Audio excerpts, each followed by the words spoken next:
Di Sokinje. Wafatnya Ratu Elizabeth II memunculkan gejolak di antara negara-negara persemakmuran Inggris yang diisukan menginginkan referendum. Negara persemakmuran, Commonwealth of Nations, merupakan persatuan bebas negara-negara berdaulat bekas jajahan Inggris yang mempertahankan ikatan persahabatan dan kerjasama praktis dengan negara tersebut. Diketahui ada puluhan negara yang pernah dijajah Inggris dan Indonesia adalah salah satunya. Di antara puluhan negara tersebut, baik negara maju maupun berkembang hingga kepulauan menjadi bagian dari persemakmuran. Namun hal ini tidak berlaku bagi Indonesia. Meski pernah dijajah Inggris selama kurang lebih 5 tahun dari 1811 hingga 1816 Indonesia tidak termasuk ke dalam persemakmuran. Lantas, mengapa Indonesia tidak termasuk ke dalam negara persemakmuran? Menurut para ahli, negara persemakmuran adalah negara-negara yang pernah menjadi koloni Inggris. Alasan inilah yang disebut menjadi salah satu sebab Indonesia tidak termasuk negara persemakmuran.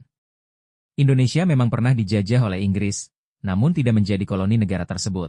Hal ini karena NKRI yang masih bernama Hindia Belanda pada saat itu, diserahkan kembali ke tangan Belanda. Inggris menduduki Indonesia pada tahun 1811 sampai 1816 setelah menang perang melawan Perancis yang berada di bawah komando Napoleon Bonaparte. Peristiwa ini lantas membuat Belanda kehilangan kekuasaannya di Indonesia.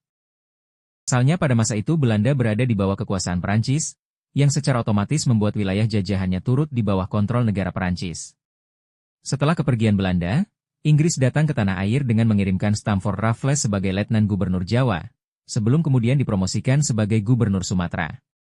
Selama memerintah di Indonesia, Raffles menghapus sistem monopoli perdagangan, sistem tanam paksa Belanda.